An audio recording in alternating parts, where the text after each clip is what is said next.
Hello बच्चों, अब हम आ गए हैं अपने डे 2 के टॉपिक पे। और कल बहुत ही हेक्टिक दिन था भाई, बहुत लेंथी वीडियो बन गई थी। तो आज की वीडियो डे 2 की हम शूट कर रहे हैं। और भाई प्लीज, बहुत मेहनत लगती है भाई, लाइक सब्सक्राइब कर दिया करो। ओके, तो डे 2 में हमारे टॉपिक है मेटल्स नॉन मेटल्स। ठीक है, तो मेटल्स नॉन मेटल्स की बात करते हैं। और यहां पे देखिए, metals and non metals introduction. भाई मैटर क्या है? Matter, anything around us is matter.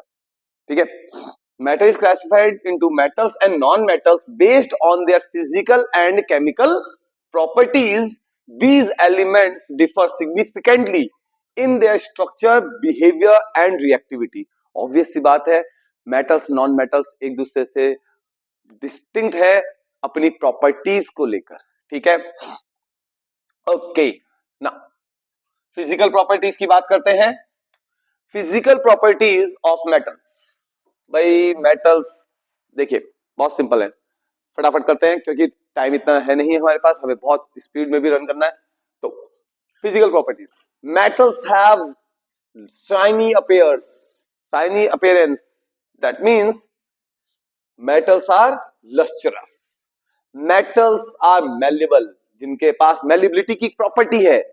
Metals are malleable मतलब can be hammered into thin sheets. Metals are ductile, ductility भी है, यानी कि can be drawn into thin wires. Okay, metals are good conductor of electricity and heat. ठीक है, conductivity भी है, density भी ज्यादा है, हार्डनेस भी ज्यादा है। ठीक है, okay, melting point, boiling point बहुत ज्यादा है in comparison to non metals. Sonorous है, सोनोरस मतलब पीटने पे साउंड प्रोड्यूस होगी। ओके, तो ये रही प्रॉपर्टीज, फिजिकल प्रॉपर्टीज किसकी? मेटल्स की। फिर बात करते हैं physical properties of non metals. Okay, non metals की फिजिकल प्रॉपर्टीज भाई देखिए बिल्कुल लगभग लगभग अपोजिट चलती है मेटल्स के। ठीक है, ओके, देखिए डल अपीयरेंस है नॉन मेटल्स की, शाइनी सरफेस नहीं होती है। ठीक है, जैसे कि यार ये सल्फर की स्पेलिंग फिर वही गड़बड़ कर रहे हैं। तो sulphur sulphur sulphur sulphur sulphur okay, sulphur है, कार्बन है, शाइनी सरफेस होती नहीं भाई। ठीक है, ब्रिटल, भाई देखिए नॉन मेटल्स ब्रिटल है, यानी कि उनको थिन शीट्स में नहीं बनाया जा सकता, उनको ड्रॉ करके लेंदी वायर्स भी नहीं बनाया जा सकता, कोशिश करेंगे तो टूट जाएंगे। ब्रिटल है भाई, ब्रिटल है। Poor conductor of heat and electricity, insulator है भाई। पुअर कंडक्टर भी छोड़ो, पुअर तो होता है कि थोड़ा बहुत होता, लेकिन ये तो इंसुलेटर है नॉन मेटल्स। ठीक है, okay, low density, generally low density, कुछ कुछ ऐसे हैं जिनकी हाई हो जाती है लेकिन लो डेंसिटी है जनरली। ठीक है, मेल्टिंग पॉइंट, लो एमपीबीपी। ठीक है ना, कुछ है एक्सेप्शन जैसे कि डायमंड, डायमंड जो कि हमारा क्या है, कार्बन का एलोट्रॉप है। ठीक है, नॉन मेटल है, लेकिन भाई मजार है कि बीपीएमपी को पकड़ ले इसके। चलिए आगे बढ़ते हैं। Now chemical properties of metals. भाई देखिए यहां पे हम थोड़ा सा टाइम लेंगे, यहां पे बहुत कुछ है डिस्कस करने के लिए हमारे पास। ठीक है, तो सबसे पहली रिएक्शन, ठीक है, सबसे पहली रिएक्शन आती है हमारी केमिकल प्रॉपर्टीज में, रिएक्शन विद ऑक्सीजन। देखिए metal plus oxygen gives metal oxide. ठीक है, example Na plus O2 gives Na2O। Balance कर लेना है 4 2। ठीक है,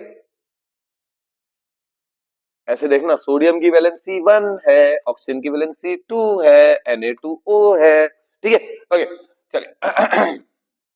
तो यार बात ये नहीं है कि ये मेटल ऑक्साइड बनाता है, बात ये इंपॉर्टेंट है, ये कैसा है, जो बना है वो कैसा है? तो Na2O जो कि सोडियम का ऑक्साइड है भाई, ये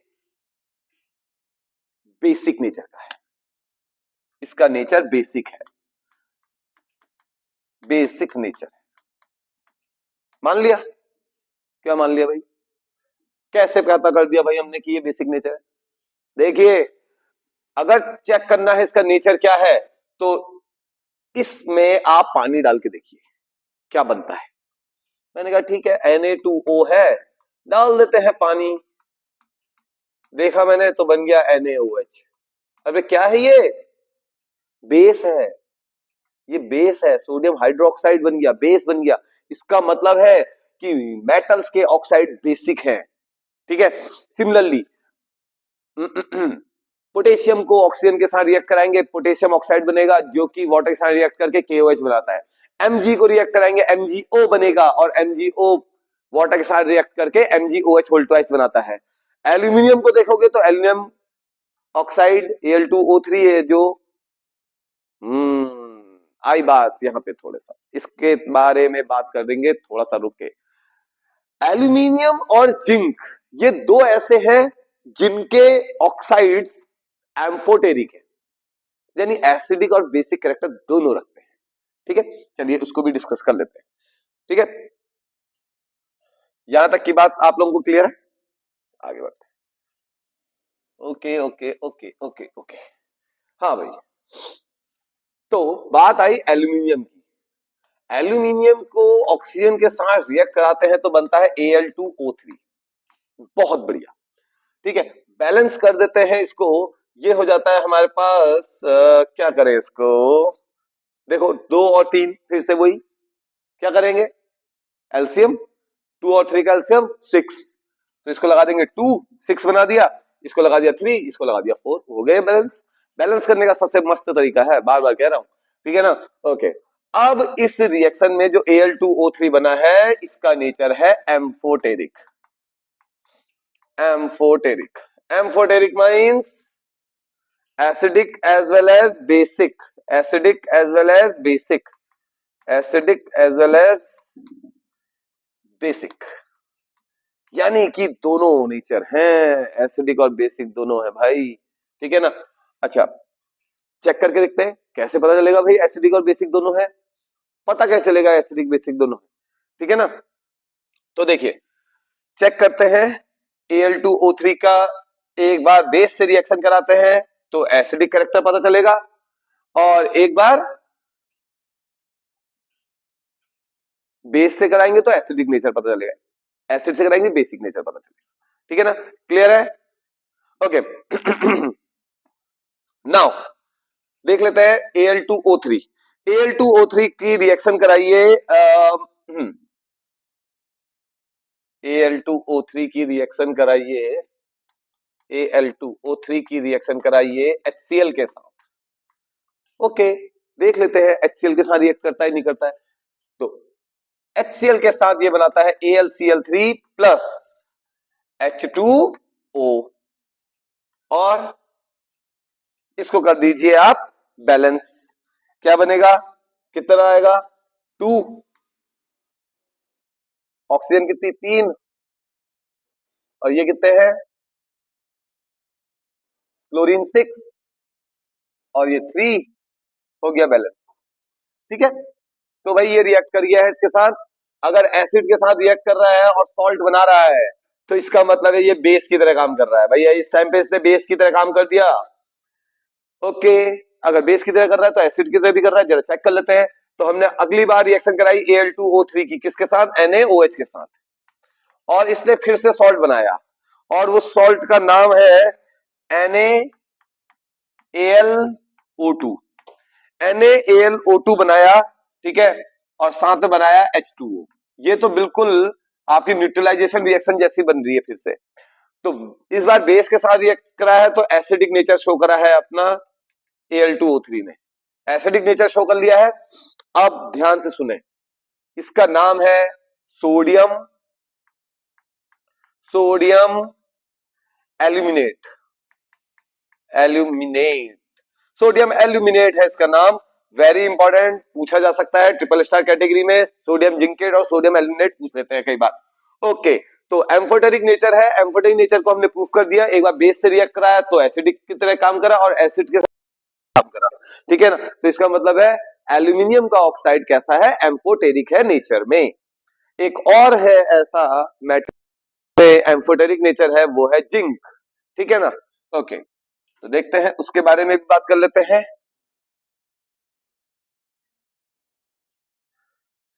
देखिए बच्चों, Zn की रिएक्शन कराई ऑक्सीजन के साथ तो बना ZnO, ठीक। इस ZnO का एम्फोटेरिक नेचर है, ये प्रूफ कैसे करा जाएगा, इसको प्रूफ करने के लिए हम यहां पे रखेंगे एक बार इसकी एसिड के साथ रिएक्शन और एक बार इसकी बेस के साथ रिएक्शन।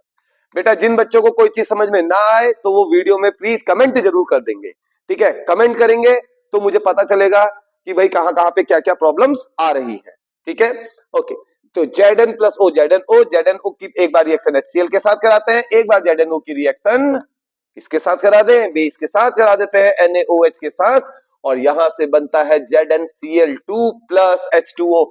वाओ, अगेन देखिए क्या बना है, सॉल्ट बना है, सॉल्ट के साथ पानी बना है, सॉल्ट के साथ पानी यानी न्यूट्रलाइजेशन रिएक्शन, यानी कि एसिड के साथ न्यूट्रलाइजेशन रिएक्शन कोई बेस ही दे सकता है, और यहाँ पे ZnO ने किसकी तरह काम कर दिया है, बेस की तरह काम कर दिया है भाई, बेस की तरह काम कर दिया है, ठीक है ना। ये बेस भाई,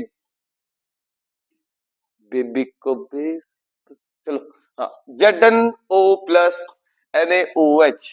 अब NaOH के साथ भी रिएक्शन हो रही है, NaOH के साथ रिएक्शन कर रहा है, तो इसका मतलब ये किसकी तरह काम करेगा, ये बेस है तो ये एसिड की तरह काम कर रहा है। जरा देखे क्या बना रहा है, अगर ये एसिड की तरह काम कर रहा है तो बना रहा है Na2ZnO2 सोडियम जिंकेट। भाई वेरी इंपॉर्टेंट, कल भी कहा था मैंने, कल की वीडियो में भी बताया था, सोडियम जिंकेट वेरी इंपॉर्टेंट है, जिंकेट, ठीक है। ये है सॉल्ट, ये है वाटर, ठीक है। रिएक्शन का नाम है न्यूट्रलाइजेशन रिएक्शन, ठीक है ना। तो भाई पहली रिएक्शन सबको क्लियर है, कोई प्रॉब्लम की बात नहीं है, ठीक है। चलिए आगे बढ़ते हैं। Okay, reaction with water. Okay, metals water के साथ रिएक्ट करके क्या बनाती है, मेटल्स के साथ जल्दी से बताओ, जल्दी जल्दी जल्दी। मेटल वाटर के साथ रिएक्ट करके बनाता है metal hydro oxide. Very good, metal hydro oxide बनती है बच्चों, और मेटल हाइड्रो ऑक्साइड साथ में कुछ नहीं बनेगा, मेटल हाइड्रोक्साइड बनेगा सीधे सीधे, ठीक है ना।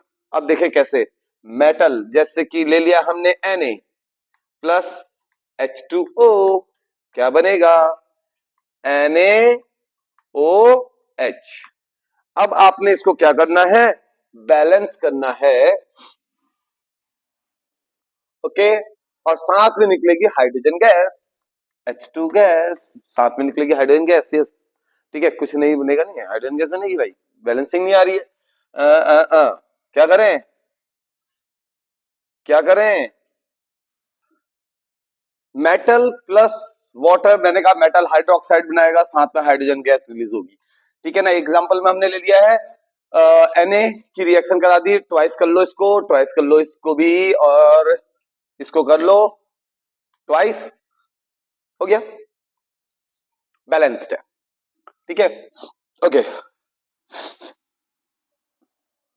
एग्जाम्पल और भी हो सकते हैं, आप कैल्शियम के साथ भी कर सकते हो, उसमें क्या बनेगा, CaOH होल ट्वाइस, Mg के साथ भी कर सकते हो, MgOH होल ट्वाइस, एल्यूमिनियम के साथ भी कर सकते हो, AlOH होल थ्राइस, ठीक है ना।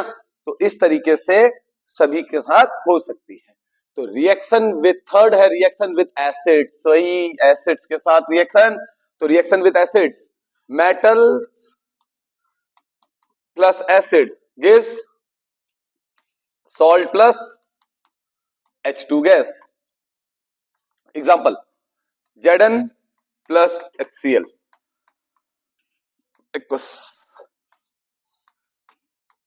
ZnCl2 plus H2, बैलेंस कर लेना, ट्वाइस कर देना, ZnCl2 plus H2, ओके। और भी रिएक्शंस बना सकते हैं हम यहाँ पर, रिएक्शंस बनाने के लिए कोई वो नहीं है, बहुत सारी रिएक्शंस बन सकती हैं, ठीक है। ओके, एक वाटर वाली रिएक्शन ना मुझे थोड़ी थोड़ी एक और ध्यान में आ रही है, वो है आयरन के साथ और जिंक के साथ। उसमें तो थोड़ा सा एक चेंजेस है, यहां वाली में ना एक और है, Fe के साथ वाटर नॉर्मल उसमें रिएक्ट नहीं करता है, स्टीम के साथ रिएक्ट करता है और बनाता है Fe3O4 प्लस H2, ठीक है। और Zn के साथ भी स्टीम के साथ ही रिएक्शन होती है, ठीक है ना, ZnO प्लस H2, ठीक है, ZnO ही बनता है, यस। बाकी देखो, बाकियों में हाइड्रोक्साइड बन रहा था, लेकिन यहाँ हाइड्रोक्साइड नहीं बन रहा है, यहाँ क्या बन रही है, ऑक्साइड्स बन रहे हैं। क्या बन रहे हैं, ऑक्साइड्स, ये ध्यान में रखना है, किसके, Fe में और Zn में, ठीक है। चलिए, हाँ, तो रिएक्शन विद एसिड्स में हमने बात कर ली है कि metals react with acids, dilute acids to form salt and hydrogen gas. Reaction with base, यार बेस के साथ एसिड की रिएक्शन न्यूट्रलाइजेशन रिएक्शन है, सॉल्ट बनेगा, वाटर बनेगा। बहुत बार कर लिए रिएक्शन, फिर भी एक बार और कर लेते हैं। H2SO4 की रिएक्शन करो, किसके साथ करो, sorry sorry sorry sorry base के साथ। ओके, मैं एसिड और बेस की रिएक्शन लेके चला गया न्यूट्रलाइजेशन, लेकिन नहीं, ये रिएक्शन है बेस के साथ मेटल्स की, तो मेटल्स की रिएक्शन बेस के साथ करनी पड़ेगी। Reaction with base, some react, सारे मेटल्स बेस के साथ रिएक्ट नहीं करते हैं, कुछ ही मेटल्स बेस के साथ रिएक्ट करते हैं और बनाते हैं सॉल्ट प्लस वाटर, ठीक है ना। सारे मेटल्स के साथ सारे रिएक्ट नहीं करते हैं बेस के साथ। ओके, अच्छा, तो अब हम बात करते हैं, एक और इंपॉर्टेंट है यहां पर, देखिए एक्वारीजिया का नाम सुना होगा आपने, एक्वारीजिया बहुत बार आया है पेपर में, एक्वारीजिया, एक्वारीजिया, भाई ये एक्वारीजिया क्या होता है, देखिए एक्वारीजिया होता है 1:3 में कंसंट्रेटेड HNO3 और concentrated HCl, 1 part HNO3 and 3 part HCl concentrated, ये मिलकर बनाता है हमारा एक्वारीजिया, ठीक है। बहुत बार आया हुआ है क्वेश्चन। इसकी प्रॉपर्टी क्या है, ये नॉन रिएक्टिव मेटल्स जैसे कि गोल्ड सिल्वर वगैरह है, उनको तक अपने में डिसॉल्व करने की टेंडेंसी रखता है। थीव्स वगैरह बहुत यूज करते हैं इसका, ठीक है ना। वो आते हैं घरों में, कहते हैं हम तुम्हारे सोने के जो भी ज्वेलरी है सब चमका देंगे, चमका देते हैं, बढ़िया करके चमका देते हैं, ऐसा चमकाते हैं कि चमक जाता है सब, ठीक है ना। तो भाई कभी भी ऐसे लोगों से कभी भी नहीं करवाना चाहिए, करवाना चाहिए तो भाई कहीं अच्छी शॉप में, जो भी ब्रांडेड शॉप्स वगैरह हो वहां करवाना चाहिए, जैसे कि तनिष्क वगैरह जो भी।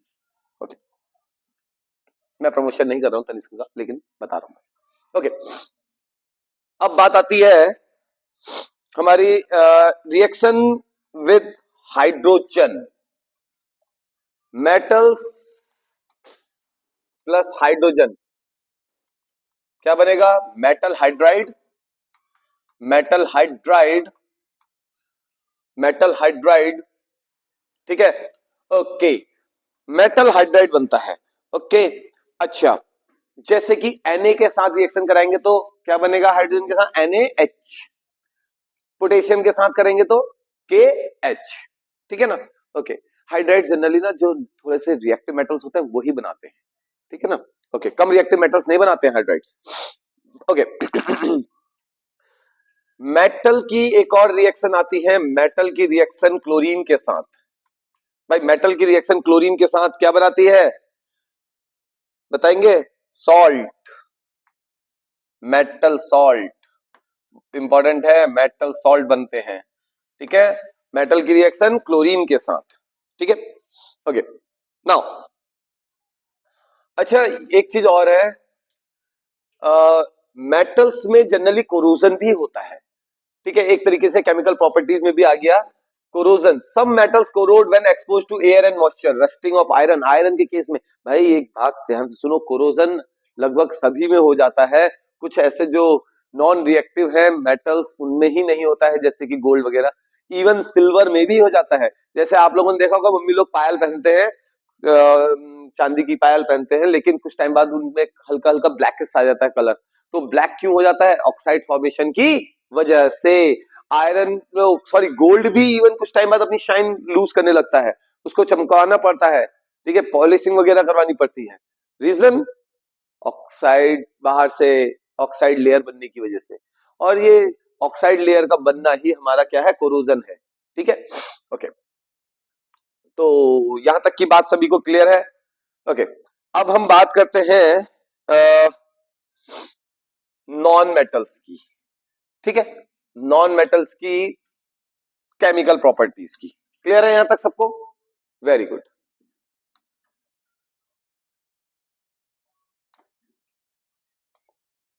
Chemical properties of non metals. Okay भाई, नॉन मेटल्स की केमिकल प्रॉपर्टीज बहुत ज्यादा नहीं है, थोड़ी थोड़ी सी ही पढ़नी है। सबसे पहली रिएक्शन है रिएक्शन विथ ऑक्सीजन। भाई क्या बनेगा? ऑक्साइड बनेगा। तो भाई देखो ऐसा है, non metal oxide, non metal oxide, सब लोग यहां ध्यान दो, इधर उधर ध्यान मत दो, ठीक है ना। नॉन मेटल ऑक्साइड बनाएगा, ठीक है, non metal plus oxygen gives non metal oxide. कैसा नेचर है? एसिडिक नेचर है। चलो एक हम प्रूफ करके देखते हैं। Carbon non metal O2 gives CO2। इसकी रिएक्शन अगर हम कर देते हैं H2O के साथ तो बनता है H2CO3 कार्बोनिक एसिड। बन गया एसिड, हो गई एसिडिक नेचर प्रूफ। चलिए भाई, ओके, रिएक्शन विथ वाटर। भाई जनरली रिएक्ट करता नहीं है वाटर के साथ, तो non metals do not react with water. फिर आती है बात reaction with acids and bases. भाई डाइल्यूट एसिड और बेस के साथ भी नॉन मेटल्स जनरली रिएक्ट नहीं करते हैं। अच्छा, डिस्प्लेसमेंट रिएक्शन शो कर सकते हैं, यानी कि लेस रिएक्टिव नॉन मेटल को एक high reactive non metal displace कर सकता है, ठीक है ना, यह कर देगा। ओके, चलिए, अच्छा, अब हमें बात करनी है, यहां तक की बातें हो गई हैं अच्छे से आप लोगों की। अब बात करते हैं uses. Uses, uses, uses, metals के यूजेस, बहुत सारे यूजेस हैं मेटल्स के, और नॉन मेटल्स के यूजेस। जल्दी जल्दी जल्दी जल्दी देखते हैं नॉन मेटल्स के यूजेस। मेटल के यूजेस, कोई भी ऐसा कंटेनर या जो बहुत थोड़ा हार्ड हो, इजीली खराब ना हो, उसको बनाने के लिए हम मेटल्स का यूज करते हैं, ठीक है ना। ओके, अच्छा, और मेटल्स का यूज और कहाँ कहाँ होता है? व्हीकल्स वगैरह में, मैन्युफैक्चरिंग में नॉन मेटल मेटल्स का यूज होता है, ठीक है ना। कोई भी इंडस्ट्रीज है, हैवी इंडस्ट्रीज है, उनमें मेटल्स का यूज होता है, ठीक है ना। कोई भी कंस्ट्रक्शन वर्क हो रहा है उसमें मेटल्स का यूज होता है, ठीक है ना। तो मेटल्स का यूज देखिए, जो गोल्ड सिल्वर वगैरह है उनका ज्वेलरी में यूज होता है, वो भी मेटल है, ठीक है ना। ओके, यूजेस के हिसाब से बहुत सारे यूजेस हैं। Non metals are generally used in industries like fertiliser industry, ठीक है ना, फर्टिलाइजर इंडस्ट्री में बहुत ज्यादा यूज है, ठीक है ना। केमिकल इंडस्ट्री में बहुत ज्यादा यूज है नॉन मेटल्स का। नॉन मेटल्स का यूज नॉन कंडक्टिंग सब्सटेंसेस बनाने में है, ठीक है, जो हीट का बैड कंडक्टर हो, जैसे कि फ्राई पैन वगैरह के हैंडल वगैरह बनाने में, ठीक है ना, क्योंकि वो नॉन कंडक्टर होना चाहिए वरना हाथ जल जाएगा, ठीक है ना। तो ये हो गए हमारे यूजेस मेटल्स के एंड नॉन मेटल्स के। और भी बहुत सारे यूजेस होते हैं, लेकिन हमें जनरली थोड़े से ही में ही रेस्ट्रिक्ट होना है, ठीक है ना। तो यहां तक की बात आप लोगों को सभी को क्लियर है? ओके, मैंने आप लोगों को लास्ट लेक्चर में बताया था किसके बारे में? रिएक्टिविटी सीरीज के बारे में। तो रिएक्टिविटी सीरीज को अगर देखना हो तो पिछले लेक्चर को एक बार अच्छे से देख लेना। रिएक्टिविटी सीरीज का बहुत बड़ा रोल है। रिएक्टिविटी सीरीज में जो भी मेटल्स हाइड्रोजन से ऊपर हैं वो सारे मेटल्स एसिड में से हाइड्रोजन गैस इवॉल्व करा सकते हैं और सॉल्ट बना सकते हैं, या ना करेंगे, सीधी बात है कहिए हम तो। वो सारे मेटल्स जो हाइड्रोजन से ऊपर हैं वो हाइड्रोजन को डिस्प्लेस करके सॉल्ट बनाएंगे, हाइड्रोजन इवॉल्व करवाएंगे, ठीक है ना। और रिएक्टिविटी सीरीज से ही पता भी चलता है कि कौन ज्यादा रिएक्टिव मेटल एक लेस रिएक्टिव मेटल को उसके सॉल्ट सॉल्यूशन से रिप्लेस कर सकता है, डिस्प्लेस कर सकता है, डिस्प्लेसमेंट रिएक्शन शो कर सकता है। ओके, तो बात आगे को बढ़ाते हैं थोड़ा सा और, ठीक है। हमारी यहाँ पे हम एक और चीज बात करते हैं कि मेटल्स और नॉन मेटल्स रिएक्ट करते क्यों हैं, ठीक है ना, और कैसे करते हैं। पहला तो क्वेश्चन अपने दिमाग में है कि मेटल्स और नॉन मेटल्स रिएक्ट करते क्यों हैं। ये तो थोड़ा सा हम आगे आ गए हैं, इससे पहले बात करते हैं। देखिए,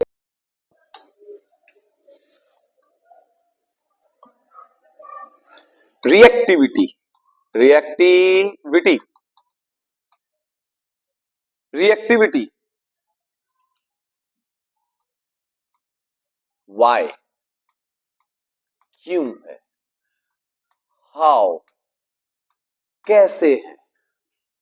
भाई क्यों है, कैसे है। मेटल्स नॉन मेटल्स इसलिए रिएक्ट करते हैं क्योंकि आपने देखा वो सारे एटम्स, वो सारे एलिमेंट्स जिनमें जिनमें 1 2 3 वैलेंस इलेक्ट्रॉन्स हैं, आउटरमोस्ट शेल में वैलेंस इलेक्ट्रॉन्स जो होते हैं वो 1 2 3 हैं, वो मेटल्स हैं जनरली। और जिनमें 5 6 7 है वो जनरली क्या है, नॉन मेटल्स है, non metals, non metals, okay. और कार्बन 4 वाला भी नॉन मेटल में ही काउंट होता है, लेकिन इसके बाद जो 4 वाले हैं वो सब मेटलॉइड में काउंट होते हैं, यानी कि सेमी कंडक्टर, ठीक है, जो कि मेटल और नॉन मेटल दोनों की प्रॉपर्टी लेके बैठे होते हैं, ठीक है ना। कार्बन लेकिन हमारा किसमें है, नॉन मेटल्स में है। अच्छा, अब एक बात और निकल के आई भाई कि आखिर ऐसा क्या है कि ये रिएक्शन कर रहे हैं। तो देखिए, मेटल्स 1 2 3, भाई 5 इलेक्ट्रॉन लेना नामुमकिन हो रहा है, 6 इलेक्ट्रॉन लेना भी नामुमकिन है। यहां देखिए 7 इलेक्ट्रॉन ले नहीं सकता, तो क्या करेगा, इलेक्ट्रॉन दे देगा और इलेक्ट्रॉन दे के अपना स्टेबल कॉन्फ़िगरेशन अचीव करने की कोशिश करेगा। इसलिए इसके अंदर रिएक्टिविटी है, इसलिए ये रिएक्ट कर सकता है, या इसलिए ये रिएक्ट करता भी है। नॉन मेटल्स देखिए भाई, 5 इलेक्ट्रॉन किसी को देना नामुमकिन है भाई, 6 इलेक्ट्रॉन भी किसी को नहीं दे सकता, 7 भी नहीं दे सकता। तो 1 इलेक्ट्रॉन लेना आसान है, 2 इलेक्ट्रॉन यहां लेना आसान है, 3 इलेक्ट्रॉन यहां लेना आसान है। इलेक्ट्रॉन लेके अपना स्टेबल कॉन्फ़िगरेशन अचीव कर सकता है। भाई सारी कहानी, सारी सब कुछ जो हो रहा है स्टेबिलिटी के लिए हो रहा है। भाई आप भी पढ़ाई कर रहे हैं, किस लिए कर रहे हैं, स्टेबिलिटी गेन करने के लिए कर रहे हैं। इस यूनिवर्स में जो कुछ भी हो रहा है वो सिर्फ स्टेबिलिटी की तरफ को जाने के लिए हो रहा है, स्टेबिलिटी अचीव करने के लिए हो रहा है, ठीक है। तो ये भी तो स्टेबिलिटी अचीव करना चाहता है। अब स्टेबिलिटी अचीव कैसे करेगा भाई, कैसे करेगा, सिंपल सी बात है। क्या करेगा, ये इलेक्ट्रॉन या तो लेगा या फिर शेयर करेगा। क्या कहा मैंने, या तो इलेक्ट्रॉन लेगा या शेयर करेगा। ये कह रहा है भाई मैं तो शेयर भी नहीं कर सकता, मेरे पास एक ही ऑप्शन है, इलेक्ट्रॉन देना। इसीलिए मेटल्स जो है पॉजिटिव आयंस बनाते हैं इलेक्ट्रॉन लूज करके, non metals generally negative ions बनाते हैं या फिर कोवेलेंट कंपाउंड्स बनाते हैं। ओके, रिएक्टिविटी क्यों है ये तो समझ में आ गई हमें, क्योंकि इनको स्टेबल कॉन्फ़िगरेशन अचीव करना है, ठीक है ना। चाहे ये अपना ऑक्टेट कंप्लीट करें, चाहे डुप्लेट कंप्लीट हो, चाहे कैसे ही, ठीक। नाउ प्रॉब्लम है कि ये तो सिर्फ इलेक्ट्रॉन देने की टेंडेंसी रखते हैं, तो इसलिए ये सिर्फ आयनिक कंपाउंड बनाएंगे, ठीक है ना, सिर्फ आयनिक कंपाउंड बनाएंगे, कौन, मेटल्स, ठीक है ना। ओके, लेकिन नॉन मेटल्स कैसे कंपाउंड बना सकते हैं, आयनिक भी एंड कोवलेंट भी, यानी कि इलेक्ट्रॉन लेने से बनाए हुए कंपाउंड तो आपके बन गए आयनिक, और इलेक्ट्रॉन शेयर करके जो बनाए वो बन गए आपके covalent compounds. Clear, okay. Now अच्छा, एक चीज और देखिए, 100% आयनिक कुछ नहीं होता, 100% कोवलेंट भी नहीं होता, ठीक है, परसेंटेज आयनिक और कोवेलेंट कैरेक्टर होता है। मतलब अगर मैं आपसे कह रहा हूं ना ये कंपाउंड 100% आयनिक है तो नहीं होता है, 100% कोवेलेंट भी नहीं होता है। जिसमें जो कैरेक्टर ज्यादा होता है हम उसको वो कहते हैं। अगर किसी में 50% से ऊपर आयनिक कैरेक्टर है तो मैं उसको आयनिक कंपाउंड कहूंगा। अगर किसी में 50% से ऊपर कोवेलेंट कैरेक्टर है तो मैं उसको कोवेलेंट कंपाउंड कहूंगा। क्या ये बात क्लियर है? Very good. ओके, तो पता चल गया है मेटल्स क्यों रिएक्ट कर रहे हैं और कैसे रिएक्ट कर रहे हैं। अब जरा बात करते हैं थोड़ी सी और। भाई देखिए, जब आयनिक कंपाउंड बनेंगे तो क्या होगा, कोवेलेंट होंगे तो क्या होगा, आयनिक कंपाउंड्स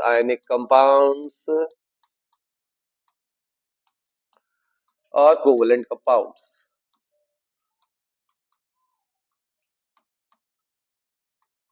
भाई ionic compounds and covalent compound, भाई देखो आयनिक कंपाउंड के केस में हम जहां पे देखते हैं कि लेन देन होगा भाई, तो कहेंगे हम ट्रांसफर ऑफ इलेक्ट्रॉन्स, पहली बात। यहां कोवेलेंट कंपाउंड में भाई देखो यहां हो रहा है लेन देन, यहां हो रहा है sharing of electron, sharing is caring, sharing of electrons, ठीक है ना, शेयरिंग ऑफ इलेक्ट्रॉन्स। यानी कि तू मेरा भाई मैं तेरा भाई वाला कहानी चल रही भाई, ठीक है ना। ओके, अच्छा देखते हैं, एक कंपाउंड बनाते हैं। हमने ले लिया NaCl। बेटा Na 2,8,1 सोडियम। सबसे पहले Na क्या करेगा, Na अपना एक इलेक्ट्रॉन लूज करेगा और बना देगा 2,8। फिर आई बात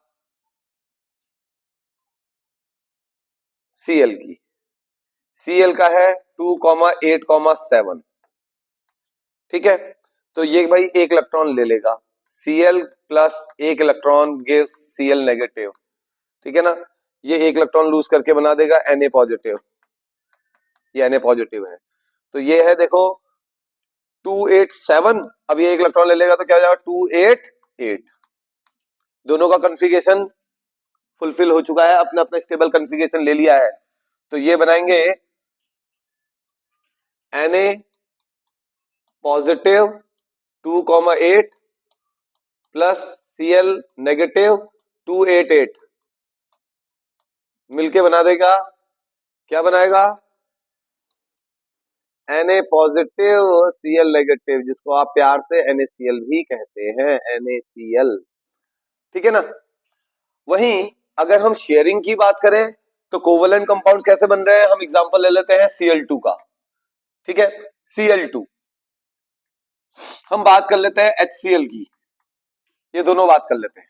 पहले हम HCl की बात करते हैं। H, भाई H के पास एक इलेक्ट्रॉन प्लस Cl 1 2 3 4 5 6 7। अब देखो क्लोरीन को एक इलेक्ट्रॉन की कमी है, हाइड्रोजन को भी एक इलेक्ट्रॉन की कमी है, कहता है ला भाई आओ शेयर करें, शेयरिंग इज केयरिंग, HCl बना देते हैं। देखिए हाइड्रोजन को अपना डुप्लेट कंप्लीट मिल गया, क्लोरीन को अपना ऑक्टेट कंप्लीट मिल गया, बन गया HCl कोवेलेंट कंपाउंड, ठीक है ना। ओके, Cl2 की बात करें, क्लोरीन 1 2 3 4 5 6 7, वो बोला भाई मेरे को एक इलेक्ट्रॉन की कमी है। दूसरा क्लोरीन बोला मुझे भी तो एक इलेक्ट्रॉन की कमी है भैया, भैया मुझको एक इलेक्ट्रॉन दे दो। तो कहता है अच्छा ये लो भैया, एक काम करो इसको थोड़ा मेरे पास को लाओ, हम दोनों इसको शेयर कर लेंगे, ठीक है ना। तो भैया इसने भी शेयर कर लिया, तो क्लोरीन क्लोरीन बन गया Cl बॉन्ड और ये बन गया Cl2। ऐसे बनते हैं कोवेलेंट कंपाउंड्स, ऐसे बनते हैं आयनिक कंपाउंड्स। और ज्यादा एग्जांपल्स आप घर में भी बैठ के बनाइए, ठीक है। ओके, तो यहां तक की बात सबको समझ में आ गई है, ठीक है ना। और यहाँ पे ध्यान से सुन लीजिए, इलेक्ट्रॉन डॉट स्ट्रक्चर से एक क्वेश्चन बनने के चांसेस बन रहे हैं। और प्लीज आप कुछ ऐसे मैं आपको दे रहा हूं जिनको आपने घर में ट्राई करना है, ठीक है। घर में ट्राई करने के लिए होमवर्क में लिख लीजिएगा, कौन कौन से करोगे। देखिए Al2O3, AlCl3 और KCl, MgO, और क्या बनाओगे और क्या बनाओगे और क्या बनाओगे, CaO, काफी है ये 5 बना लेना घर में, इलेक्ट्रॉन डॉट स्ट्रक्चर्स इनके, ठीक है ना। ओके, मेहनत जरूर करो भाई, देखो अगर आप मेहनत नहीं करेंगे तो कोई कुछ नहीं कर पाएगा, ठीक है। ओके नेक्स्ट आगे बढ़ते हैं। Occurrence of metals, occurrence of metals भाई हमारा नेक्स्ट टॉपिक है। ओके, अकरेंस ऑफ मेटल्स, ठीक है, हम बात कर रहे हैं अकरेंस ऑफ मेटल्स की। तो भाई मेटल्स कैसे अकर होते हैं, सबसे पहले तो बात करते हैं कि भाई कुछ मेटल्स रिएक्टिव होते हैं, कुछ मेटल्स कम रिएक्टिव होते हैं। ज्यादा रिएक्टिव मेटल्स जो होते हैं वो मेटल कंपाउंड्स के फॉर्म में रहते हैं, फ्री स्टेट में नहीं रहते हैं। और जो बहुत कम रिएक्टिव है जैसे गोल्ड, प्लैटिनम, तो ये जो है अपने किस में आते हैं, अपने फ्री स्टेट में मिल जाते हैं। लेकिन मैक्सिमम जो होते हैं वो अपने कंपाउंड के फॉर्म में मिलते हैं, ठीक है। अब कंपाउंड के फॉर्म में मिलते हैं तो देखिए आगे बढ़ते हैं। यहां पे हमारे पास एक बात आती है, निकल के आती है मिनरल्स। मिनरल्स क्या होते हैं बेटा, नेचुरली अकरिंग सब्सटेंस है विद अ डेफिनेट कंपोजिशन, और जिसमें हमारा कोई भी मेटल प्रेजेंट होता है, ठीक है, नेचुरली अकरिंग। और ओर्स क्या होते हैं, ores are the minerals from which metal can be extracted conveniently and profitably. Conveniently मतलब आसानी से, अगर प्रॉफिटेबली भी हो रहा है और इजीली नहीं हो रहा है तो वो देखो प्रॉफिटेबल हो ही नहीं सकता। कन्वीनियंट होना बहुत जरूरी है, ठीक है। ओके, मेटलर्जी की बात करें तो metallurgy the process of extracting metals from their ores, ठीक है। ओर से मेटल निकालने की जो प्रोसेस है उसको हम बोलते हैं मेटलर्जी, ठीक है। ओके, अच्छा, मेटलर्जी में 3 मेजर स्टेप है। 3 मेजर स्टेप मेटलर्जी के क्या है, concentration of ore, reduction and refining. Concentration of ore का मतलब होता है ओर को साफ करना, जस्ट लाइक जैसे कि चावल बीनते हैं हम लोग, जस्ट वैसे ही, मतलब सिंपल तरीके से ओर को थोड़ा सा साफ कर लेना। जैसे बहुत सारी मेथड है, ठीक है ना। For an example hydraulic washing, hydraulic एक मान लीजिए आपकी इस तरीके से एक ट्रे टाइप की होती है, उस ट्रे में बहुत सारे ऐसे ऑब्स्टकल्स बने होते हैं छोटे छोटे से। अब यहां से ओर को यहां पे डाल दिया और इसमें पानी चल रहा है तो क्या होगा, इम्प्योरिटी लाइटर होती है, वो पानी के साथ बह जाएगी, क्रश्ड फॉर्म में है आपका मिनरल ओर, ठीक है ना। ओर आपका किसमें है, क्रश्ड फॉर्म में है, तो इम्प्योरिटीज बह जाएंगी और जो मेटल ओर है वो यहाँ रुक जाएगा इनमें, और उसको फिर कलेक्ट करके फर्दर प्रोसेस के लिए चले जाएंगे हम लोग, ठीक है। जनरली जनरली ओर्स जो होते हैं वो ऑक्साइड होते हैं जनरली।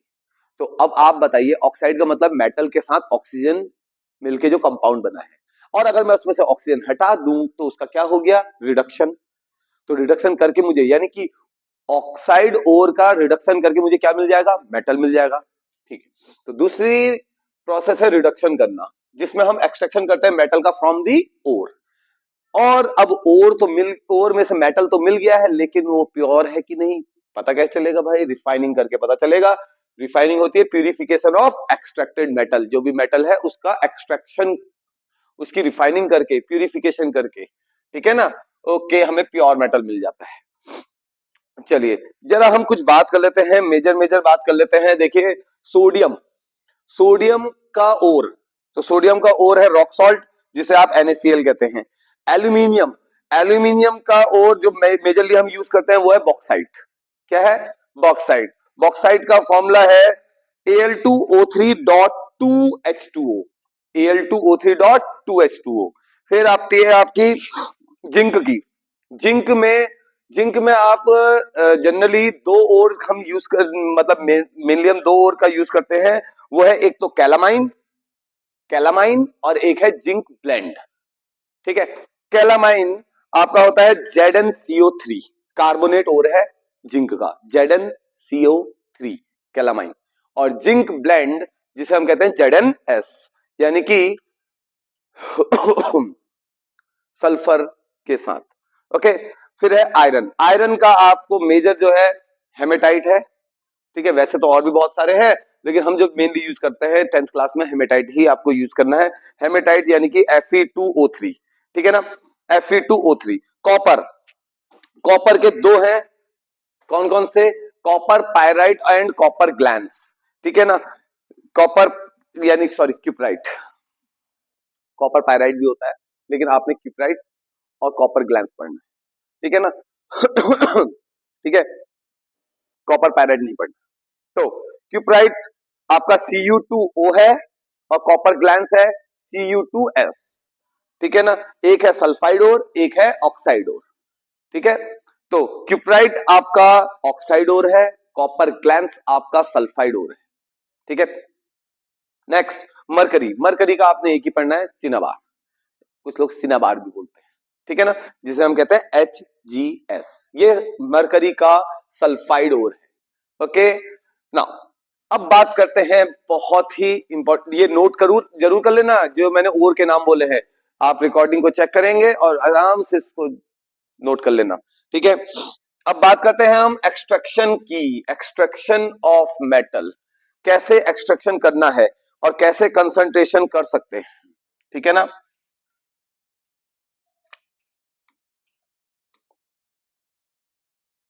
ओके, थोड़ा सा यहीं पे डिस्कस कर लेते हैं। देखिए, कंसंट्रेशन और का मतलब है गैंग पार्टिकल को और से हटाना। गैंग क्या होती है? Gangue is the impurity present in the ore में प्रेजेंट जो भी इंप्योरिटी है उसको हम बोलते हैं गैंग, GANGUE, गैंगेनी, गैंग, ठीक है ना। ओके, मैंने बीच में अभी एक बच्चे से पूछा what is gang, gang sir गंजे, मैंने गंजे नहीं बेटा, इसको गंजे नहीं बोलते हैं, इसको गैंग बोलते हैं, ठीक है ना। ओके, तो जैसे कि हमारे यह महाशय साइन को जो सिन बोलते हैं, ठीक है ना। ओके, चलिए बात करते हैं। तो कंसंट्रेशन ऑफ ओर का मतलब होता है एनरिचमेंट करना ओर का, ओर में से गैंग पार्टिकल्स को हटाना, ठीक है। सेकंड, दूसरी बात है, दूसरा आगे हम क्या करते हैं, conversion of concentrated ore into metal. अब कैसे होता है, ये तीन तरीके से हम लोग करते हैं इसका, देखें जरा ध्यान से समझेंगे और समझने की पूरी कोशिश करेंगे। कंसंट्रेशन ऑफ ओर हमने कर लिया, कंसंट्रेशन ऑफ ओर कैसे करा, गैंग पार्टिकल को रिमूव करके, रिमूव करा हमने गैंग को, GANGUE, गैंग, गैंग को रिमूव करा बाय हाइड्रोलिक वॉशिंग कर लो, हाइड्रोलिक वॉशिंग या हैंड पिकिंग, हैंड पिकिंग से कर लो। अगर अगर भाई मैग्नेटिक है और, तो भाई मैग्नेटिक सेपरेशन का यूज कर लो, मैग्नेटिक सेपरेशन, क्योंकि अगर देखिए और मटेरियल होगा तो वो मैग्नेट में चिपक जाएगा और जो इंप्योरिटी होगी वो चिपकेगी नहीं, तो उससे भी सेपरेट कर सकते हो। तो भाई ये तो हो गया हमारा कंसंट्रेशन, ठीक है, कंसंट्रेशन आपने कर लिया। अब कंसंट्रेशन करने के बाद अब बात आती है किसकी, कन्वर्जन की। कन्वर्जन करना है, कन्वर्जन करना है, कन्वर्जन करना है किसका, कंसंट्रेटेड ओर का मेटल में। तो भाई मेटल के सब डिवीजन कर लेते हैं। Very less reactive, very less reactive metal है तो क्या होगा, मीडियम रिएक्टिव मेटल है तो क्या होगा, मीडियम रिएक्टिव मेटल है तो क्या होगा, और तीसरे नंबर पे आता है हमारा highly reactive metal, highly reactive metal. देखो भाई बहुत सिंपल सी बात है, ध्यान से सुनेंगे अच्छे से। वेरी लेस रिएक्टिव मेटल जैसे गोल्ड है, जैसे प्लेटिनम है, भाई ये तो रिएक्ट कर नहीं रहे हैं, ये अपने ओर में ये तो फ्री स्टेट में मिल रहे हैं, बस इसमें थोड़ी बहुत इंप्योरिटी होगी तो हम इसमें सीधे सीधे इसकी इलेक्ट्रोलाइसिस कर देंगे और इलेक्ट्रोलाइसिस करके हम इसको प्योर फॉर्म में डायरेक्टली ले लेते हैं, ठीक है ना। यानी कि ये जिस फॉर्म में मिलता है उससे खाली इलेक्ट्रोलाइसिस करके हम इसको क्या कर सकते हैं, प्योर फॉर्म में ला सकते हैं, ठीक है। ये तो हो गया भाई सीधा सीधा वेरी लेस रिएक्टिव मेटल्स का, इसमें कोई प्रॉब्लम नहीं है। हाँ भाई, अब यहाँ पे आता है मीडियम रिएक्टिव मेटल्स। भाई मीडियम रिएक्टिव मेटल्स में है, यहाँ पे थोड़ा सा प्रॉब्लम रहती है, और वो क्या है, ठीक है जैसे कि कॉपर हो गया, आयरन हो गया, और हमारा मॉडरेट रिएक्टिव में और कौन कौन आ गए, और कौन कौन आ गए, जिंक आ गया, है ना, ये सभी हो गए बेटा। अच्छा, ऐसे जो मीडियम रिएक्टिव मेटल्स होते हैं, इनमें क्या होता है, मीडियम रिएक्टिव मेटल्स में दो कंडीशंस बनती है, कैल्सिनेशन, कैल्सिनेशन या और दूसरा रोस्टिंग। रोस्टिंग बेटा, roasting, heating, strong heating in the presence of air, presence of air में स्ट्रॉन्ग हीटिंग, इसे बोलते हैं रोस्टिंग। और कैल्सिनेशन होता है strong heating in the absence of, in the absence of, in the absence of air, ठीक है ना। ओके, जनरली हम किसमें रोस्टिंग करेंगे, किसमें कैल्सिनेशन करेंगे, ये आपको पता होना जरूरी है। जो कार्बोनेट ओर होंगे, कौन से ओर, कार्बोनेट ओर होंगे, कार्बोनेट ओर होंगे, उसमें हम करेंगे कैल्सिनेशन। और जो हमारे सल्फाइड ओर होंगे, सल्फाइड ओर जिसमें सल्फर होगा, सल्फाइड ओर में हम करेंगे रोस्टिंग। जिसमें CO3 होगा उसमें करेंगे हम कैल्सिनेशन, और जिसमें सल्फर प्रेजेंट होगा उसमें हम करेंगे roasting in the presence of air, ठीक है। ओके, तो देखिए क्या होगा, अब हम सीधे सीधे मीडियम रिएक्टिव मेटल्स की ही बात कर रहे हैं अभी, ठीक है ना। तो मीडियम रिएक्टिव मेटल्स में कैल्सिनेशन एंड रोस्टिंग होगी, और ध्यान देना है, जैसे कि ZnO है, ठीक है, ZnO है, तो ZnO, अच्छा ZnO मतलब ZnCO3 लो, ठीक है, ZnCO3 है। अब ZnCO3 है, इसको हम हीट करेंगे, किसमें, कैल्सिनेशन करेंगे, calcination in the absence of air, तो ये किसमें कन्वर्ट होगा, ZnO, ZnO प्लस CO2, ठीक है ना। अब मिल गया ऑक्साइड और, अब खाली इसका रिडक्शन करना रह गया। अब क्या करेंगे, रिडक्शन करेंगे, देखो रिडक्शन करेंगे, और रिडक्शन करके ऑक्सीजन हटाएंगे, और ये किस में कन्वर्ट हो जाएगा, जिंक में कन्वर्ट हो जाएगा, इम्प्योर फॉर्म में, इम्प्योर। अब ये इम्प्योर फॉर्म में मिला है, तो जिंक को अब आप क्या करें, इसमें इलेक्ट्रोलाइसिस कर दीजिए। इलेक्ट्रोलाइसिस करेंगे तो ये प्योर जिंक बन जाएगा, Zn प्योर। बहुत सिंपल है बेटा, बहुत सिंपल। अब देखिए, ये तो था कार्बोनेट और मीडियम रिएक्टिव में। अब मेरे पास मान लीजिए दूसरा और है, इसका ZnS है। अब ZnS है तो मैं क्या करूंगा, फिर से हीट करूंगा, लेकिन इस बार करूंगा मैं इसकी रोस्टिंग। अब रोस्टिंग करी, अब रोस्टिंग करके क्या मिलेगा, ZnO प्लस SO2, SO2 तो आउट, मिल गया आपको ZnO। फिर ZnO का सेम चीज, रिडक्शन करो, रिडक्शन करो, तो इम्प्योर, इम्प्योर Zn मिल जाएगा, इम्प्योर Zn। और इम्प्योर Zn में आप इलेक्ट्रोलाइसिस करो, इलेक्ट्रोलाइसिस, इलेक्ट्रोलाइसिस कर दिया तो मिल गया आपको प्योर Zn मिल गया, प्योर Zn मिल गया। कोई प्रॉब्लम यहां तक क्लियर है बिल्कुल अच्छे से। ओके, तो भाई high very less reactive metals में डायरेक्टली इलेक्ट्रोलाइसिस कीजिए।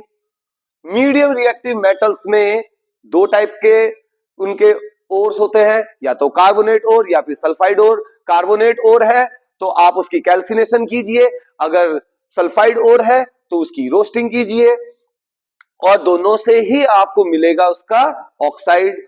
ऑक्साइड की आपने सिर्फ और सिर्फ क्या करना है, रिडक्शन करना है, either by carbon, either bye CO, carbon monoxide, ये सब यूज होते हैं आपके रिडक्शन में। रिडक्शन कीजिए, आपको इम्प्योर मेटल मिल जाएगा। इम्प्योर मेटल मिलेगा तो इलेक्ट्रोलाइसिस करेंगे, प्योर मेटल, यानी एक कैथोड एनोड लगाएंगे, ठीक है ना। वही इलेक्ट्रोलाइसिस मैंने पिछली बार पढ़ाई है आपको, तो पिछली वीडियो देख लेना, उसमें है। तो प्योर, प्योर Zn मिल जाएगा, या प्योर मेटल मिल जाएगा, यहां भी प्योर मिल जाएगा लास्ट में। अब बात आती है उन मेटल्स की जिन मेटल्स में बहुत ज्यादा रिएक्टिविटी होती है, जैसे कि सोडियम वगैरह। अच्छा, जो बहुत ज्यादा रिएक्टिव मेटल्स है ना, उनमें भी हम डायरेक्टली क्या करते हैं, इलेक्ट्रोलाइसिस करते हैं, जैसे कि सोडियम में। सोडियम कहां से मिलेगा? NaCl से मिलेगा। NaCl, मॉल्टन NaCl को लीजिए, इलेक्ट्रोलाइसिस कीजिए और आपको मिलेगा उसमें Na। जब आपको इलेक्ट्रोलाइसिस के प्रोडक्ट में मिलता है एक जगह क्लोरीन और एक जगह मिलता है सोडियम। पिछली वीडियो को देखिए, उसमें पूरी इलेक्ट्रोलाइसिस मैंने NaCl की कंप्लीटली करा रखी है, ठीक है ना। आपको वो देखनी बहुत जरूरी है अगर यहाँ पे इसको समझना है तो भाई हमने मेटल्स को एक्सट्रैक्ट कर लिया, मेटल्स एक्सट्रैक्ट हो गए हैं और बहुत ही अच्छे तरीके से हमने मेटल्स को एक्सट्रैक्ट किया है। अब बात करनी है हमने एलॉयज की। भाई देखिए एलॉयज, सबसे पहली बात तो देखिए एलॉय की बात करेंगे, थोड़ा कोरोजन के बारे में मैंने पहले डिस्कस कर लिया है, ठीक है ना, स्टार्टिंग में ही कर लिया था, ठीक है। और कोरोजन के बारे में मैंने डिस्कशन इससे पहले वाले जो लेक्चर है मेरा डे 1 वाला, उसमें ही कवर अप करा दिया था पूरा, कि वो जो आपकी एक्टिविटीज है वो भी इसमें कवर अप करा दी। इस चैप्टर की एक्टिविटीज डे 1 वाले में ही कवर हो गई थी, ठीक है ना। तो और प्रिवेंशन भी बता दिए थे। यहाँ पे थी एलॉइंग की बात। एलॉइंग क्यों करते हैं और क्या रीजन है एलॉय करने का? देखो बेटा, आपको देखिए, आपको ये पता है कि ऐसा हो जाता है कि कभी कभार बेटा देखिए हम चीजें बनाते हैं मेटल्स की और वो जो है बहुत जल्दी खराब भी हो जाती है, लेकिन आप देखिए ना क्या उनके पास प्रोसेस रही होगी यार। मतलब आयरन पिलर कितने साल पहले बना हुआ है और वो आज भी एंटी रस्टेड है, उसमें रस्टिंग नहीं है। सोचिए इतने साल में रस्टिंग नहीं हुई है, ठीक है ना। ओके, तो भाई ये भी टेक्निक रही होंगी, ठीक है। ओके, एलॉइंग करी है उसकी, और एलॉय के बारे में हम बात कर लेते हैं थोड़ा सा। देखिए mixture of metals, metals metals के मिक्सचर को हम बोलते हैं एलॉय, ठीक है ना। और मेटल के साथ नॉन मेटल भी मिलाया जा सकता है, जैसे कि स्टील है, steel iron plus carbon, small amount of chromium, है ना, मोलिब्डेनम, इनको भी यूज कर लेते हैं स्टील में, एनहांस्ड स्टील जो होती है। ओके, अब देखिए कौन कौन से हैं। देखिए ब्रास है, ब्रास में देखिए copper and zinc, copper and zinc मिलाते हैं तो बनता है ब्रास। ये आ सकता है बेटा, इंपॉर्टेंट मार्क कर लेना, ये पूछा जा सकता है, इनके कंपोजिशन पूछ लेते हैं। Bronze, copper and tin, copper and tin. Steel iron carbon और एनहांस करने के लिए क्रोमियम भी यूज करते हैं, मोलिब्डेनम का भी यूज करते हैं थोड़ा थोड़ा, ठीक है ना। ओके, तो भाई एप्लीकेशन क्या है मेटल्स और नॉन मेटल्स के? भाई आपको पता है, यहाँ पे मैंने बहुत सारे समझा भी दिए हैं और आपने लिख भी लिए हैं पहले ही। बस बात ये करते हैं application of metal non metal के साथ साथ एलॉयज के एप्लीकेशन क्या क्या है, यूजेस क्या क्या है। देखिए एंटी रस्ट होते हैं जनरली एलॉयज, ठीक है। आपने देखा होगा पहले से टैप वगैरह यूज होते थे, उनमें रस्टिंग हो जाती थी बहुत जल्दी आसानी से, लेकिन अब कैसे साइन करते हुए टैप आते हैं, साइन करते हुए टैप है वो किससे है? क्रोमियम की कोटिंग है उसमें, तो इजीली होता नहीं है, ठीक है ना। वो स्टील है, पहले आयरन था। ओके, तो alloys are stronger than their constituent metals and non metals, उससे स्ट्रॉन्ग होते हैं, उनकी स्ट्रेंथ बढ़ जाती है, ठीक है ना। Okay, alloys are more resistant to corrosion, corrosion, ठीक है, and alloys have lower MP than constituent metal, अपने मेटल कंस्टिट्यूएंट से लो एमपी होता है उसका। और देखिए लोअर लोअर कंडक्टिविटी भी होती है अपने कंस्टिट्यूएंट मेटल से, ठीक है। तो कहीं कहीं पे जो जो इसकी जरूरत पड़ती है हम उसका उस हिसाब से एलॉय बनाते हैं, ठीक है। तो होप कि आज की वीडियो आपको बहुत अच्छे से समझ में आई होगी, और मैंने अपनी तरफ से बेटा बहुत कोशिश करी है कि मेटल नॉन मेटल पूरा कंप्लीट आज कराया जाए, ठीक है ना। और मैग्नेटिक इफेक्ट ऑफ करंट जो डे 2 में हम अभी कवर अप नहीं कर पा रहे हैं इसको, लेकिन ये नहीं है कि हम इसके डे 2 में नहीं वो करेंगे, हम इसकी वीडियो को प्रोसेस में रख रहे हैं और प्रोसेस में रख रहे हैं, ठीक है। जैसे ही इसकी एडिटिंग हो जाएगी, यानी कि हमारी मैग्नेटिक इफेक्ट ऑफ करंट की एडिटिंग, तुरंत उसको अपलोड किया जाएगा। फिलहाल डे 2 के लिए हम अभी जो है मेटल नॉन मेटल को अपलोड कर रहे हैं, PYQs भी भेजे जाएंगे और NYQs भी भेजे जाएंगे। होप आपको चैप्टर अच्छे समझ में आया होगा, और अगर कोई भी डाउट्स निकल के आते हैं तो प्लीज कमेंट करके जरूर बताएं, और अगर अच्छी लगे वीडियो तो भी जरूर बताएं। Okay, thank you very much.